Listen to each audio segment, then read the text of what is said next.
बावजूद इसके कि बाकी कश्मीरी पंडित अपना घर बार 1990 के दशक में छोड़ रहे थे, एक बहादुर इंसान माखन लाल बिंद्रू ने ऐसा करने से इनकार कर दिया।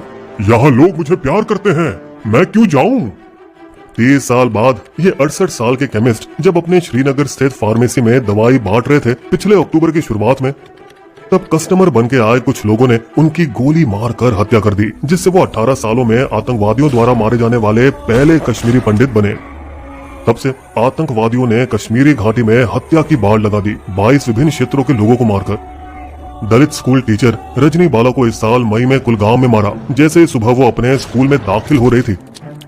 उसी महीने की 14 तारीख को आतंकवादियों ने जम्मू कश्मीर पुलिस कांस्टेबल रियाज अहमद ठोकर की भी हत्या की, जब वे घर आए थे पुलवामा में छुट्टी मनाने के लिए। वे उन 9 में से एक कश्मीरी मुसलमान पुलिस ऑफिसर थे जिनको आतंकवादियों ने निशाना बनाया। इन 22 हत्याओं ने इस भ्रम को तोड़ दिया कि कश्मीर की हालत सुधरी हुई थी। अनुच्छेद 370 को रद्द करने के पश्चात आमतौर पर यह माना जाता था कि निरसन के बाद इस अशांत क्षेत्र में शांति लौट आएगी और माहौल पैदा करेगी, जिससे कश्मीरी पंडित फिर से कश्मीरी घाटी में आकर अमन से हमेशा के लिए रहेंगे। यह नया कश्मीर है। और शायद सपना सच होता दिख भी रहा था, क्योंकि 41.5 लाख भारतीय जो लंबे अरसे से जम्मू कश्मीर में रह रहे थे, उन्हें अब डोमिसाइल सर्टिफिकेट दिए जाने लगे। दिसंबर 2020 में पंचायत चुनाव रखे गए और एक परिसीमन कवायद की गई। विधानसभा चुनाव की तैयारियों में एक ऑनलाइन पोर्टल भी लॉन्च हुआ ताकि 1990 के वक्त जो कश्मीरी हिंदू पंडित घर छोड़कर भागे थे वो अपनी जायदाद वापस मांग सकें। फारूक अब्दुल्ला ने एक 1997 कानून द्वारा कश्मीरी मुसलमानों को बाजार कीमत से कम भाव पर हिंदू संपत्ति खरीदने से रोकने की कोशिश की थी। फिर भी 11,639 घर जो वो पीछे छोड़ गए, उनमें से अनुमान है कि 2014 तक लगभग 7,800 बेचे गए थे, संभवतः सस्ते भाव पर, जबकि बाकी बिना देख रेख के रहने लायक नहीं रहे। ऑनलाइन पोर्टल द्वारा कुछ ही दिनों में 5,600 शिकायतें मिली कि उनकी संपत्तियां अवैध रूप से कब्जा की गई थी। सच्चाई परखने के लिए अधिकारियों ने तेजी से राज्य भर जाकर दावों का निरीक्षण किया। पूरी तहकीकात ट्रांसपेरेंट है। हालांकि 2,200 शिकायतें परखने के बाद 95% फर्जी पाई गई, जो चांस मार रहे थे अपने दादा दादी के कानूनी तौर से बेची गई जमीनों को वापस लेने के लिए। लेकिन कुछ शिकायतें सही निकली, जिसके आधार पर सरकार ने 20 कश्मीरी मुस्लिम परिवार को बेदखली का आदेश दिया और उनमें से 14 को जबरन निकाला जब वे कोई कानूनी दस्तावेज पेश नहीं कर पाए। बाकी अदालत की अपील में तहकीकात और बेदखली की खबर अफवाहें और गलत इन्फॉर्मेशन के साथ कश्मीर घाटी में तेजी से फैलने लगी और एक खौफ पैदा किया कश्मीरी मुसलमानों के जहन में, क्या मेरा नंबर भी आएगा? इस माहौल का फायदा उठाया लश्कर-ए-तैयबा आतंकवादी समूह के गुट द रेसिडेंट फ्रंट ने, जिन्होंने कश्मीरी पंडित और प्रवासियों को निशाना बनाकर लोकल कश्मीरी मुसलमानों की सहानुभूति हासिल करने की कोशिश की। इसे इत्तेफाक कहें या किस्मत, लेकिन दोनों घटनाएं जुड़ी हुई लगती हैं, क्योंकि साइट 7 सितंबर को लॉन्च हुई, 26 सितंबर तक हजारों शिकायतें आई और हत्याएं 6 अक्टूबर से शुरू हुई माखन लाल बिंद्रू के साथ। अब हिंदुओं के दिमाग में एक भय सा बैठ गया, जिससे शुरू हुआ पंडितों का कश्मीरी घाटी से एक और पलायन। 1990 के दशक पहले पलायन में लगभग 2 लाख कश्मीरी पंडित गए थे, जिनमें से कुछ 37,000 परिवार जम्मू और 21,000 परिवार दिल्ली और अन्य जगह गए। दोनों यूपी और मोदी सरकार ने कई फायदों का लालच देते हुए हजारों कश्मीरी पंडित परिवारों को वापस आने के लिए लुभाया। 6,000 सरकारी नौकरियां, 80,068 करोड़ रुपए का पैकेज। लेकिन अब वही लोग खुद के और अपने परिवार की सुरक्षा की फिक्र में एक बार फिर कश्मीरी घाटी छोड़ना चाहते हैं, लेकिन सरकार इसकी इजाजत नहीं दे सकती, क्योंकि ऐसा होने से उनका रुतबा घटेगा।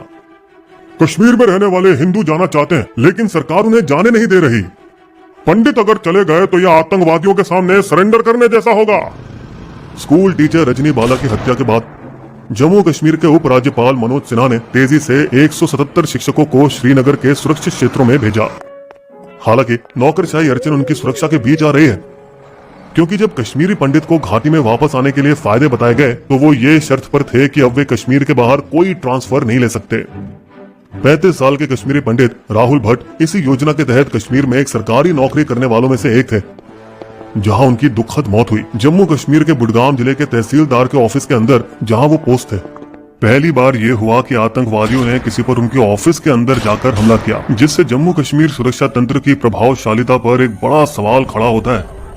राहुल की हत्या के चलते कश्मीरी पंडितों ने पूरी घाटी में विरोध प्रदर्शन शुरू किया और श्रीनगर के लाल चौक पर एक बड़ी भीड़ जमा हुई। आखिर कब तक? उनकी जवान विधवा का दुख बेकाबू था। पीएम मोदी और गृह मंत्री अमित शाह कश्मीरी पंडितों को बलि का बकरा बना रहे हैं। मैं उन्हें चुनौती देती हूं कि वे कश्मीर आएं और बिना कोई सुरक्षा से घूमें। जम्मू कश्मीर के पूर्व मुख्यमंत्री उमर अब्दुल्ला ने स्थिति को परिप्रेक्ष्य से दिखाया। टूरिस्ट आने का मतलब ये नहीं कि स्थिति ठीक है। स्थिति तब ठीक होगी जब मन में भय नहीं रहेगा, जब आतंकवादी हमला नहीं कर पाएंगे। कश्मीर आज नॉर्मल से बहुत दूर है, लेकिन जान तो सरकारी नौकरी की सुरक्षा से भी ज्यादा प्यारी है। इसलिए 300 पंडित जो पीएम के पैकेज के तहत आए थे, वो अपनी सरकारी नौकरी छोड़कर कश्मीर से जम्मू चले गए। सरकारी कैंप्स में रहने वाले 96 कश्मीरी पंडित परिवारों में से 82 और 250 परिवार जो किराए पर मकान लिए हुए थे, सभी कश्मीर से चले गए। हालांकि सरकार ने राज्यसभा में इससे साफ तौर पर इनकार किया। 2022 में कोई भी कश्मीरी पंडित घाटी नहीं छोड़ा और केवल एक ही मारा गया। राहुल भट्ट की हत्या ने एक और कल्पना को तोड़ा जो कश्मीरी मुसलमान बार बार दोहराते थे। कश्मीर पंडितों के लिए एक सुरक्षित स्थान है। हिट फिल्म कश्मीरी फाइल्स भी दिखाती है कि कैसे उन्होंने 1990 में कश्मीरी पंडितों के पलायन के दौरान भी यही बयानबाजी की थी। अनुच्छेद 370 के निरसन के बाद हिंदू पंडितों के अलावा मौजूदा 10 लाख हिंदू प्रवासी आबादी को भी निशाना बनाया गया। हनुमानगढ़ राजस्थान से आए कुलगाम में काम करते बैंक मैनेजर विजय कुमार को भी जून में बैंक परिसर के अंदर गोली मारी गई। श्रीनगर के एक सरकारी स्कूल प्रिंसिपल सुपिंदर कौर और उनके सहयोगी दीपक चंद मेहरा की भी इस अपराध के लिए हत्या कर दी गई। बच्चों, आप सभी को कल स्कूल में होने वाले स्वतंत्रता दिवस समारोह में भाग लेना होगा। मुसलमान महिला टीवी कलाकार अमरीना भट्ट, कृष्णा ढाबा मालिक के बेटे आकाश मेहरा और मदिरा की दुकान के कर्मचारी सभी को बेरहमी से मारा गया। टाइम्स ऑफ इंडिया के 3 जून प्रकाशन के अनुसार बताया गया कि आतंकवादी सरकार द्वारा हो रही जनसांख्यिकीय परिवर्तन को रोकने की कोशिश कर रहे हैं। इस तरह की खुली धमकियां कश्मीरी घाटी में अल्पसंख्यकों को सुरक्षा की कोई भावना नहीं दे रही। इसलिए हताशा में बारामूला कश्मीरी पंडितों ने अपने बच्चों को स्कूल जाने से रोका और ऑनलाइन स्कूली शिक्षा में डाल दिया। सरकार ने जब नहीं सुना तो कश्मीरी पंडित संघर्ष समिति ने जम्मू कश्मीर उच्च न्यायालय से हस्तक्षेप की मांग की। कश्मीर के सभी धार्मिक अल्पसंख्यकों को घाटी से बाहर एक सुरक्षित स्थान पर हटाया जाना चाहिए। अदालत की नौबत इसलिए आई क्योंकि कश्मीर और केंद्र के बीच का पुल राजनीतिक दलों और सरकार के बीच के अनौपचारिक चैनल टूट गए थे। लेकिन नेता जैसे फारूक अब्दुल्ला और महबूबा मुफ्ती की अहमियत कम हो गई है। जामिया मस्जिद कश्मीर के सबसे प्रभावशाली हुर्रियत नेता मिर्वाइज उमर फारूक का दरबार अनुच्छेद 370 के निरस्त होने के बाद से बंद है। कश्मीर प्रेस क्लब को बंद कर दिया गया और पत्रकारों को हैरान करने के बाद स्ट्रीट लेवल खबर को ऊपर पहुंचाने के रास्ते बंद हो गए। उपराज्यपाल मनोज सिन्हा का निर्णय कि गैर कश्मीरी नौकरशाही राज्य चलाएं आगमुट कैडर अरुणाचल प्रदेश, गोवा, मिजोरम से अजीबोगरीब फैसला लगता है, जबकि परिसीमन अभ्यास ने विश्वास को और ठेस पहुंचाई। जब हिंदू जम्मू क्षेत्र में 6 और मुस्लिम घाटी में केवल 1 विधानसभा सीट आवंटित की गई, सरकार बड़ी दुविधा में है। हर एक की रक्षा किसी भी सरकार का करना असंभव है और पीछे हटने से उग्रवादियों को और बढ़ावा भी नहीं दे सकते। जब मामला इस मुकाम पर आ गुजरा तो हमारी सारी सहानुभूति कश्मीरी हिंदुओं के साथ है, जिन्हें हर कीमत पर बचाने की जरूरत है। मुझे जटिल मुद्दों को सरल शब्दों में समझाना पसंद है। सीखना, जागरूकता और शिक्षा इस चैनल का उद्देश्य है।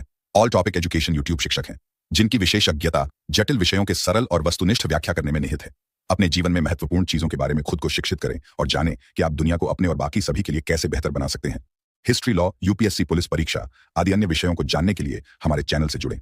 चैनल की लाइक, कमेंट, सब्सक्राइब करना न भूलें। धन्यवाद।